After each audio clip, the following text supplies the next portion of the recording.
Comment connecter Claude à Airtable? Vous allez voir, c'est très simple, on va le faire ensemble pas à pas.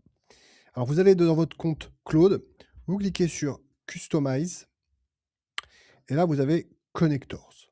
D'accord? Vous cliquez sur Connectors. Vous allez retrouver normalement déjà peut-être 2 connecteurs, peut-être pas encore connectés chez vous et vous allez cliquer sur le petit plus. D'accord? Vous allez chercher ensuite Airtable et là, vous allez cliquer sur Connect. Et là, vous tombez donc sur, cette page de connexion. Vous cliquez normalement sur votre utilisateur, d'accord? Donc c'est vous-même et là, on vous demande de sélectionner, donc les bases, auxquelles vous voulez donner accès à Claude. Alors vous pouvez donner accès uniquement à une base spécifique ou bien tout simplement faire all ressources. Alors je vous recommande, de faire bien attention à ce que vous partagez. Ne partagez pas tout, surtout si vous avez des bases, partagées avec des clients, par exemple. Moi, ce que je fais, c'est que je fais add a base et vous pouvez choisir, éventuellement un workspace spécifique. D'accord?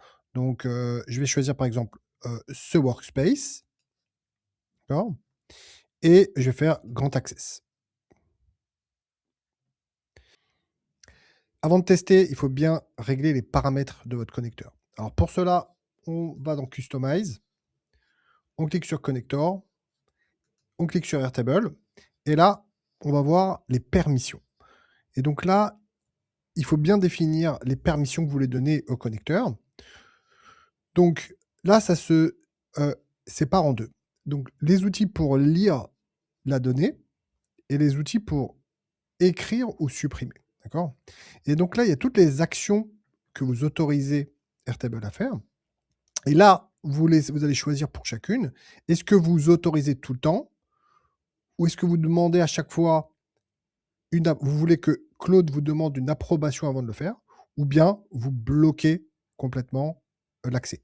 Donc là, dans ce cas-là, vous pouvez aussi, heu, choisir de faire always allow pour tout d'un coup et pareil pour, écrire et supprimer. Vous pouvez demander l'approval ou always allow. À vous de choisir.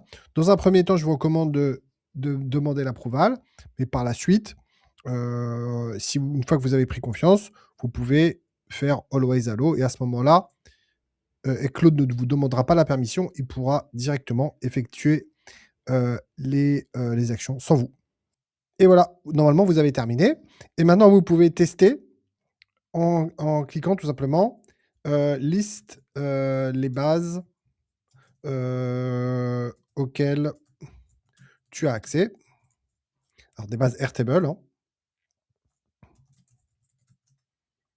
Et normalement, si vous avez bien connecté, si tout est OK, il va vous donner toutes les bases du workspace que j'ai partagé. Donc là, vous cliquez sur Always Allow et à ce moment-là, il va plus normalement vous demander la permission et voilà. Donc j'ai que 2 bases dans sa workspace, donc tout est OK et là, vous pouvez continuer à chatter avec Claude et lui poser des questions et évidemment, Claude pourra également effectuer des changements, rajouter des champs des tables et cetera. Donc à partir de là, c'est parti. Voilà, j'espère que ça vous a aidé. Je vous dis à très vite.